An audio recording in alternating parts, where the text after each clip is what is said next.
Hola amigos, mi nombre es Gaurav y hoy nuevamente les traigo algunas preguntas. Una máquina de polígrafo o detector de mentiras normalmente no te dice despierta en tu mente si estás diciendo la verdad o una mentira, solo mide los latidos de tu corazón. Detecta si eres sincero o mentiroso a través de cosas como el flujo sanguíneo, el sudor y la frecuencia respiratoria. Básicamente lo determina por los procesos de tu cuerpo, pero exactamente cómo. O sea, por los detectores de mentiras, la vida de muchas personas casi se ha detenido. Cuando se descubre su mentira, pero ¿y si el mundo realmente se detuviera? O sea, si la Tierra dejara de girar un día así de repente. ¿Qué pasaría? ¿Alguna vez lo has pensado? Según lo que he entendido de la ciencia hasta ahora, la consecuencia más peligrosa sería que todos nos quemaríamos vivos. Sé que esto suena un poco raro y difícil de creer que tiene que ver la rotación con quemarnos, pero en realidad es aún más difícil. Tragar desinfectante. Suena asqueroso, pero sí, escuchaste bien. Si alguna vez has pensado en beber gel antibacterial solo por curiosidad, entonces déjame decirte que esa fantasía podría ser la última. ¿Quieres saber cómo? Quédate conmigo hasta el final. En este video te voy a responder algunas preguntas que siempre están rondando en tu mente. Comencemos con nuestra primera pregunta. La primera pregunta de este video es: ¿cómo funciona un detector de mentiras? En el año 1921, en Berkeley, California, fue nombrado como jefe de policía August Vollmer, quien, junto con el oficial de policía Juan Larson, inventó una máquina para enseñar a sus oficiales a hacer cumplir la ley. Básicamente, esta máquina detectaba si alguien decía la verdad o mentía basándose en los cambios en la presión arterial sistólica. Ahora, ustedes mismos pueden imaginar que declarar a alguien mentiroso solo con base en un parámetro puede ser una tontería, porque puede ser que en ese momento estén ocurriendo otros cambios en su cuerpo coincidentemente. Por eso, los polígrafos modernos utilizan innumerables sensores y electrodos. Además de la presión arterial, también miden la frecuencia respiratoria, el movimiento corporal, la transpiración e incluso el flujo sanguíneo y otros parámetros. Y los cambios que se producen los imprimen en papel en forma de gráficos. Por eso a esta máquina también se le llama máquina de polígrafo, donde poli significa múltiple. Pero surge una pregunta: ¿cada persona tiene su propio ritmo cardíaco y respiratorio? ¿O la presión arterial también puede variar debido a alguna condición médica?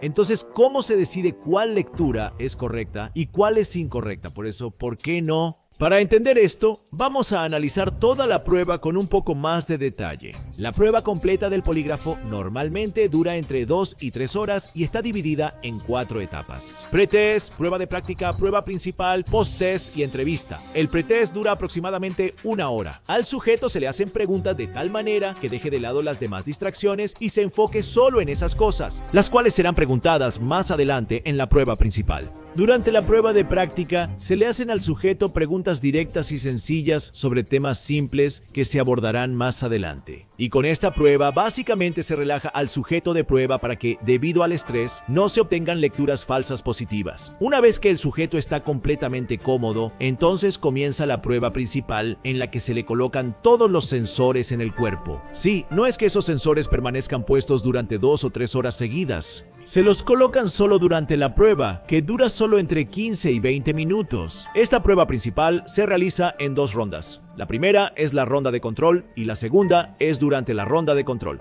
Para detectar mentiras, primero se registran las lecturas normales de la persona con preguntas básicas. Luego, se hacen preguntas difíciles y se compara la desviación de las lecturas normales. No hay un valor umbral específico que indique que la persona está mintiendo. Cada persona tiene un umbral diferente para determinar si alguien está mintiendo o diciendo la verdad según el valor alcanzado. La lectura de cada pregunta se compara con la de su propia pregunta de control. Si se observa mucha variación en estas lecturas, entonces la persona está mintiendo, porque normalmente, al dar una respuesta correcta, la lectura de una pregunta es más o menos la misma, pero al mentir, su cerebro tiene que procesar más y su cuerpo tiene que trabajar más. Pero no se puede declarar a alguien como mentiroso directamente solo por eso. Por eso, en la entrevista tras la prueba, también se pregunta a la persona la razón de sus valores positivos, si estaba nervioso o estresado. Ahora, la segunda pregunta, ¿qué pasaría si la Tierra dejara de girar? Hace unos 4.000 millones de años, cuando la Tierra tenía el tamaño de Marte, colisionó con el planeta Tía. Ese choque le dio a la Tierra su rotación y una luna como regalo. En ese momento, la luna orbitaba muy cerca de la Tierra debido a ese choque. Por eso, un día en la Tierra duraba solo 6 horas, pero luego, poco a poco, se hizo 4 veces más largo, es decir, 23 horas, 56 minutos y 4 segundos, porque nuestra Luna gira alrededor de la Tierra en una órbita prograda. O sea, con cada revolución se aleja de la Tierra aproximadamente 0.3 centímetros. Como sabemos, la velocidad de rotación depende de cómo se distribuye la masa. Cuando la Luna se aleja de la Tierra, debido al aumento del momento de inercia, el momento angular y la velocidad de rotación de la Tierra disminuyen. Ahora imagina esto. Si esto sigue así y la Tierra deja de rotar por completo, ¿cómo nos afectaría eso? Si eso pasa, el ciclo de día y noche se detendría. No me mires así. No hay necesidad de lanzarme zapatos a la pantalla. Todavía no he terminado la respuesta. En cuanto la Tierra deje de girar, primero todos los países del hemisferio norte y sur quedarán sumergidos bajo el mar debido a un gran tsunami. Porque mientras la Tierra estaba girando, la fuerza centrífuga hacía que la mayor parte del agua de los océanos se acumulara hacia el Ecuador. Pero ahora que ha dicho tiempo, por favor, y ha hecho una pausa, el Ecuador y las áreas cercanas se secarán. Por eso, la India tendrá que ponerle ruedas a todos sus barcos y submarinos para poder moverlos. Además de todo esto, la segunda consecuencia más grande que tendremos que soportar es la interrupción de los ciclos estacionales. Las estaciones dependen de la revolución de la Tierra y los vientos monzónicos que soplan horizontalmente por la velocidad de rotación terrestre. Cuando la Tierra deje de girar, estos vientos comenzarán a soplar verticalmente, desde el océano polar hacia la Tierra ecuatorial, exactamente como el viento que sopla en la playa. Pero ahora, a algunos esto no les parecerá tan peligroso, porque no saben que si la Tierra deja de girar, todos moriríamos quemados. Sí. El núcleo externo de la Tierra está hecho de metal fundido. Debido al calor intenso, la mayoría de los elementos allí están en estado iónico, es decir, cargado. Cuando la Tierra gira, estas partículas cargadas también giran con ella, lo que le da a la Tierra su campo magnético. Porque es un concepto bastante simple. Si giras imanes rápidamente, se genera electricidad, y si giras partículas cargadas rápidamente, se produce magnetismo. Por lo tanto, si la Tierra deja de girar, el magnetismo desaparecerá, y los vientos solares que vienen del Sol asarían nuestra Tierra de tal manera que ni siquiera Carriminati podría salvarnos. Por eso, antes de eso, pasemos a nuestra tercera pregunta. ¿Cuál es la ciencia detrás de ser transgénero? En el año 2020, la Suprema Corte de la India, a pesar de que había un problema importante como el COVID, emitió un aviso importante al gobierno central sobre la protección de la comunidad transgénero, porque incluso en tiempos de pandemia, los crímenes contra los transexuales no mostraban señales de disminuir. Pero, ¿por qué ocurren estos crímenes? Según lo que yo he entendido, creo que es por falta de conciencia. Mucha gente no sabe que el hecho de que las mujeres se comporten como hombres o que los hombres se comporten como mujeres, en realidad es un trastorno genético llamado disforia de género. Sobre los cromosomas sexuales, se nos ha dicho que determinan el sexo y el género del bebé, pero mucha gente no sabe que cada bebé no se convierte en hombre o mujer desde el primer minuto. La diferenciación sexual ocurre después de 2 meses de embarazo. 2 o 3 meses después de la concepción, ocurre la diferenciación del cerebro del bebé. Durante las primeras 8 semanas de desarrollo en el vientre materno, solo se expresa un cromosoma X, que no es ni masculino ni femenino. Luego llega el momento del cambio de sexo. Cuando en los hombres el cromosoma Y comienza a expresarse, hay un gen en el cromosoma Y que le da la señal al órgano sexual común, es decir, la gónada, para que se convierta en el órgano sexual masculino, o sea, en testículos. Si no recibe esta señal, por defecto se convertirá en un ovario femenino. Tan pronto como los testículos se desarrollan completamente en los hombres, comienzan a secretar la hormona reproductiva masculina, la testosterona, que es un andrógeno. Esto, después de algunas semanas, masculiniza el desarrollo de ese bebé o simplemente, si lo digo de manera simple, comienza a convertir el cerebro en masculino. Durante todo este proceso, lo que sucede es que algunas partes clave del cerebro, como el área preóptica anterior del hipotálamo, que se llama área preóptica anterior, empiezan a desarrollarse en una dirección diferente a la de las mujeres. Por ejemplo, en esta área preóptica anterior hay 4 regiones que se llaman núcleos intersticiales. De estos, el tercer núcleo intersticial del hipotálamo es 2.8 veces más grande en los hombres. Ahora, como esta área está directamente involucrada en el control de nuestras hormonas sexuales, en la secreción de la hormona gonadotropina, está involucrada, puedes entender cuánto influye la diferencia de tamaño en nuestro comportamiento comportamiento sexual. Ahora imagina, si después de 2 meses los testículos se desarrollan y convierten, pero no producen suficiente testosterona.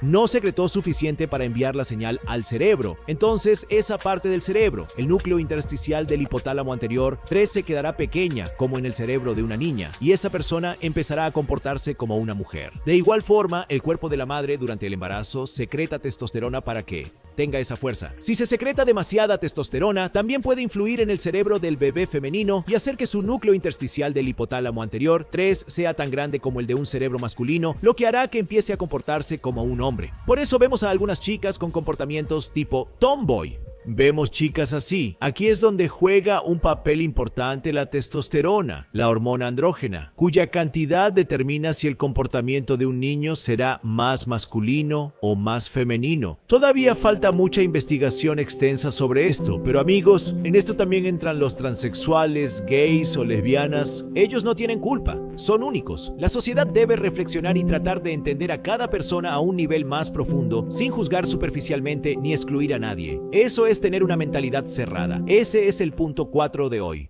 Nuestra última pregunta es: ¿qué pasa si bebes desinfectante? En junio del año pasado, 2020, la Administración de Alimentos y Medicamentos de Estados Unidos, emitió una advertencia según la cual muchos fabricantes de desinfectantes para manos estaban agregando metanol a sus productos. Aunque es un alcohol tóxico y puede llevar a las personas al coma o incluso causar la muerte. Pero ¿qué pasaría si bebemos desinfectantes sin metanol como una forma barata de intoxicarse y además en poca cantidad? Para empezar, esto es extremadamente peligroso y sería una tontería si lo haces. Si intentas esto en tu casa. Así que de mi parte es una advertencia estricta. Por favor, no intentes esto en casa. Puede ser muy riesgoso. Vamos a averiguarlo. Los desinfectantes de manos suelen contener etanol en una concentración mínima del 60% o isopropanol en una concentración superior al 70%. Ahora, normalmente el licor que tomamos, sin importar la marca que sea, en ese también el alcohol es etanol, pero su concentración es menor que el etanol presente en los desinfectantes de manos. Por ejemplo, nuestro licor local solo tiene 28.5% de etanol. O sea, la mitad que el desinfectante. Aún así, ¿cómo es que beberlo lleva a la gente al paraíso? Este es el límite de mi comprensión. Imagina las consecuencias de beber desinfectante para manos. El alcohol actúa como un solvente orgánico y puede disolver fácilmente el contenido de lípidos presente en las membranas celulares. Esto hace que las células empiecen a tener fugas y eventualmente mueran. Por eso, cada vez que consumimos metanol, etanol o cualquier tipo de alcohol, nuestro cuerpo intenta eliminarlo de muchas maneras diferentes. Por ejemplo, a través de la saliva, el vómito, la orina o el sudor. Pero el hígado es un órgano cuyo trabajo principal es purificar la sangre, y por eso el alcohol deshidrogenasa y la aldehído deshidrogenasa, con la ayuda de estas dos enzimas, empiezan a oxidar este alcohol y lo convierten en ácido acético, que es menos tóxico, para eliminarlo de su cuerpo. Si puede hacerlo, está bien. Si no, entonces a través de la sangre. Las moléculas de alcohol se multiplican, llegan hasta el cerebro y empiezan a reaccionar con todas las moléculas de neurotransmisores, bloqueándolas. Por eso, el cerebro empieza a salirse de control. Consumir alcohol tan concentrado como el del gel antibacterial puede dañar permanentemente el cerebro y el hígado, y nuestro cuerpo con convulsiones entrará en estado de coma. En ese estado no hay garantía de que vuelvas a despertar. Y por eso, antes de eso, respóndeme una pregunta. ¿Cuánto costaría vivir en la luna? Dímelo exactamente porque responderé esta pregunta en el próximo episodio. Si tienes la respuesta, escríbela en la sección de comentarios abajo. Si no aprendiste nada de este video, al menos dale like. Suscríbete ahora mismo al canal Get Set Fly Science, hermano, porque viendo estos videos llenos de conocimiento es como vas a despertar tu curiosidad y aumentar tu conocimiento. Dicho esto, como siempre, cuídate, mantente curioso, sigue aprendiendo y sigue creciendo. Jai Hind.